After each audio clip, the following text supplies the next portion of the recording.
आज़ादी के बाद बिहार में इतना बड़ा पैकेज नहीं मिला था। 5 साल झाल बजाएगी, केंद्र सरकार को समर्थन देते रहेगी। घाव होता है, लस्सी लग जाता है ना, तो बीजेपी वाला लस्सी लग गया है। बीजेपी को दूसरे के मतलब कमरे में झांकने की आदत है। तो पता नहीं मुख्यमंत्री भी पलटी मार हो गए हैं।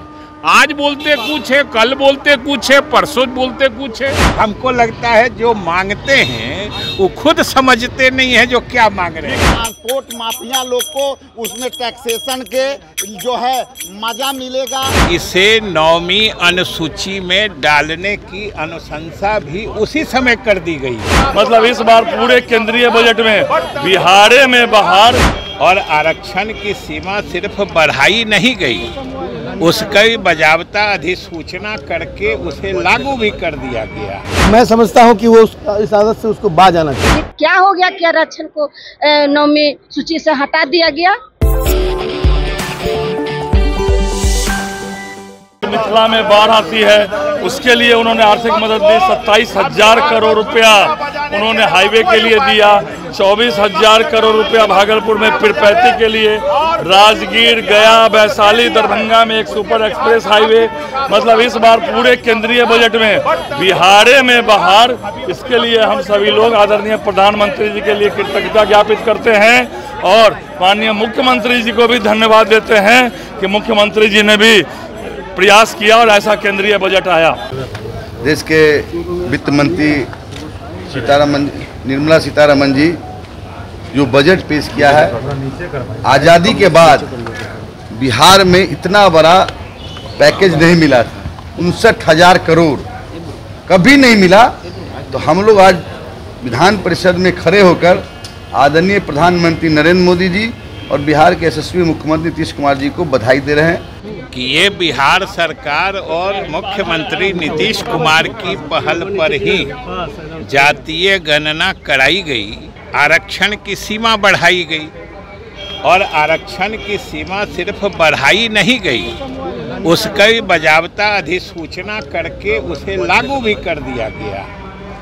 और उसी समय जिस समय ये विधेयक पास हुआ था, ये अधिनियम बना था, राज्य सरकार ने मुख्यमंत्री की पहल पर इसे 9वीं अनुसूची में डालने की अनुशंसा भी उसी समय कर दी गई थी।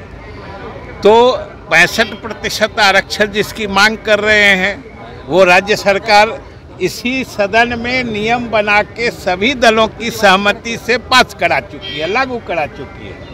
उसे उच्च न्यायालय ने रोक दिया है, निरस्त कर दिया है और उसके खिलाफ राज्य सरकार बड़ी मुस्तैदी से सुप्रीम कोर्ट में उस पर पुनर्याचिका मतलब पुनर्विचार के लिए याचिका दायर कर चुकी है, वो दाखिल हो चुकी है।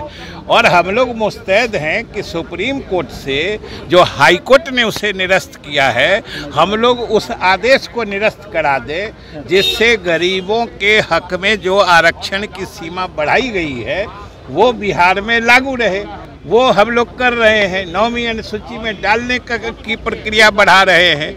सुप्रीम कोर्ट में इस जो हाई कोर्ट ने रोका है उसे रद्द कराने का काम हम लोग उसमें लगे हुए हैं। तो आखिर ये क्या मांग रहे हैं? हमको लगता है जो मांगते हैं वो खुद समझते नहीं है जो क्या मांग रहे हैं। तो उसको 9वीं अनुसूची में उसको शामिल किया जाए और 9वीं अनुसूची में शामिल करके तब कोई कुछ नहीं कर पाएगा। हमारी मांग यही थी माननीय मुख्यमंत्री से। तब पता नहीं मुख्यमंत्री भी पलटी मार हो गए हैं।